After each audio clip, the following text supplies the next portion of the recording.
Hi, I'm Quincas and I'm a synth DIY guy. Welcome to your channel for music and sound design with modulars, synth DIY, and new technologies. If you like that kind of thing, please smash like and subscribe, comment below, and consider pitching in on my Patreon. Today, we're going to talk about the Arturia Microfreak, or more specifically, its awesome touch plate keyboard. I'm actually new to the Microfreak. Arturia sent me one just a few days before the recent 3.0 upgrade and I was immediately smitten. Not only by the synth itself, its digital VCO section with multiple synthesis models, the paraphonic, vocoder and unison modes, the awesome modulation matrix with 4 fixed and 3 easily assignable destinations, the sweet analog filter and preset memory, but also with the super cool touch keyboard. Touchplate controllers have been a part of synth history since the beginning, with early controllers by Buchla and Surge, and more recently for Eurorack, Make Noise Pressure Points, Rene and O-Control, as well as a few other rather expensive options from Verbos, Sputnik, Future Retro and Pittsburgh, among others. In fact, 2 of the most desirable and expensive synths available today have built-in touchplate keyboards, the new EZO and the Macbeth Elements. Which is why I was surprised to read so many complaints by people on social media saying that they prefer a normal keyboard and that this choice made the Microfreak somehow more of a toy. It is true that it takes some getting used to if you're coming from a piano background, but you probably already have a few traditional keyboards, so why not expand your horizons by embracing a new kind of controller? A touchplate keyboard with pitch strip, a built-in arpeggiator and sequencer, with randomization features and MIDI and CV outputs, including pressure or velocity data, for $350, that's already a great deal by itself. By the way, you may have noticed my Microfreak has a different look. I'm a synth DIY guy, so of course I customized mine with some nice black knobs I had laying around. Now let's talk about the keyboard. You may have seen an old video of mine about the Tactile, a simple DIY touchplate controller, where pressure is sensed by the increase of finger skin covering the plates as you press harder. That's also how the Microfreak keyboard works. Pressure is sensed by the amount of finger skin applied in real time, while velocity senses the amount of skin applied at the start of a note. Knowing this, you can adapt your technique and get very precise control by not only pushing harder, but slowly rolling your finger over the key surface.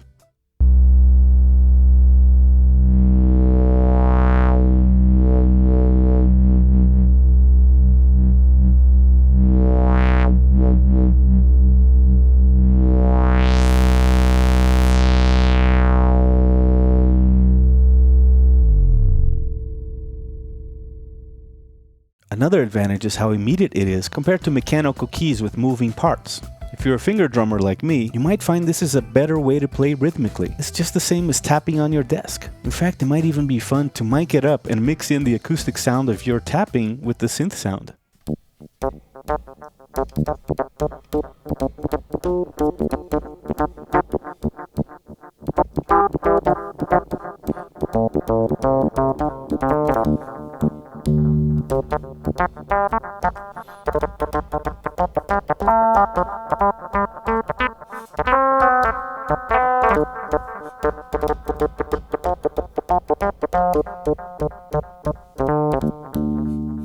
Another advantage is that there are no springs or plastic keys to break or fail over time.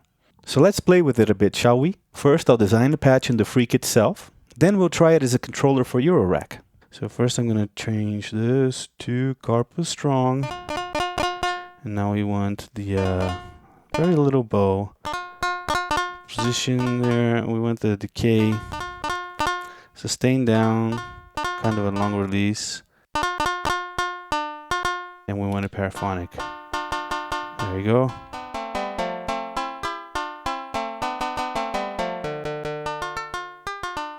Okay. Now we want the filter to respond to the LFO. So let's send LFO to cutoff. And how much? Let's see. That's a good amount. Let's set up an arpeggiator here.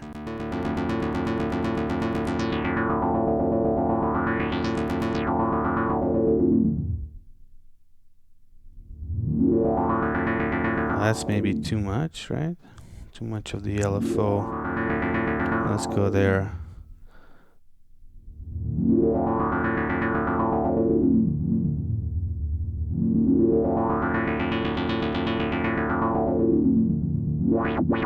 We want to assign 1 to the rate and pressure.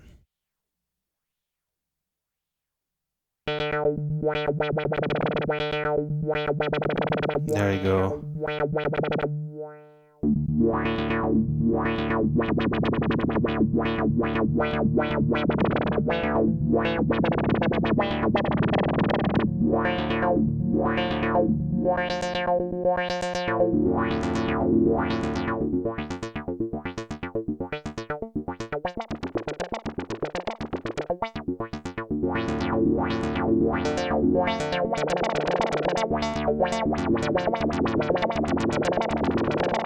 Very nice. And of course the Microfreak can be flattered by the use of an external effects device, and I have over here the Erica Synths Ninja Tune Zen delay right there.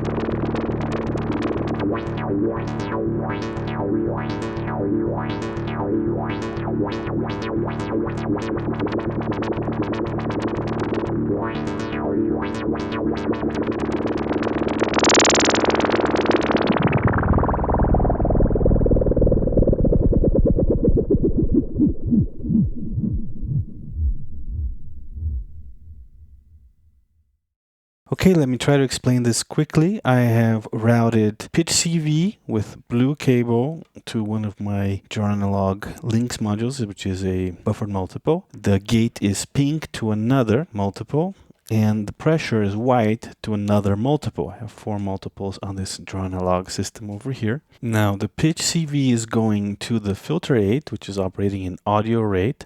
So it's a sine wave oscillator. One of its sine wave outputs is going into the Fold 6 folder, and that's going into the Mix 3, which is a CV controlled mixer. The gate's triggering the contour 1 as an envelope generator, as an attack sustain release envelope generator, which is in turn controlling the amplitude of the 2 channels that I'm using in Mix 3.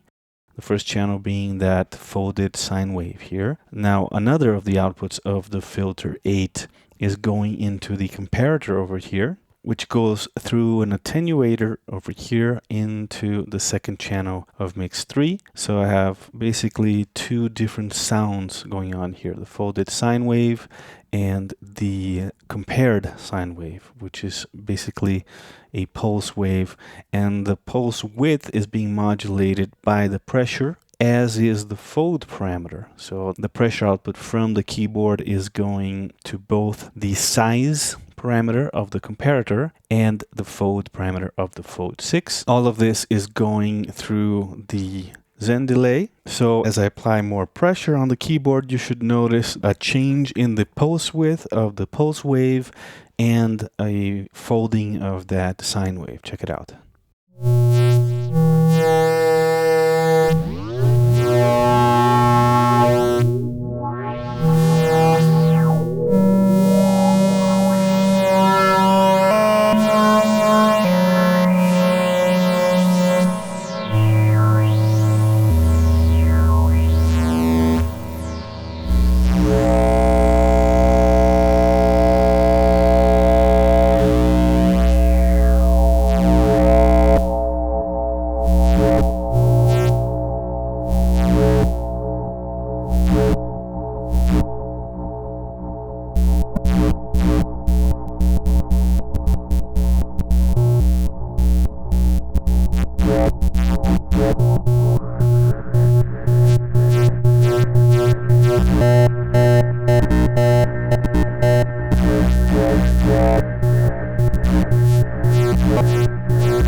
That's it for today. I've been very busy composing for a Netflix series, which is why my output has been a little slow of late. But I'm already catching up on pre-production for quite a few exciting videos, including a full video manual for the Erica Synth's Black Sequencer, demos and build videos for an awesome trio of 4 MS modules, as well as 3Tom's MS-22 filter, and more. Stay tuned and stay noisy.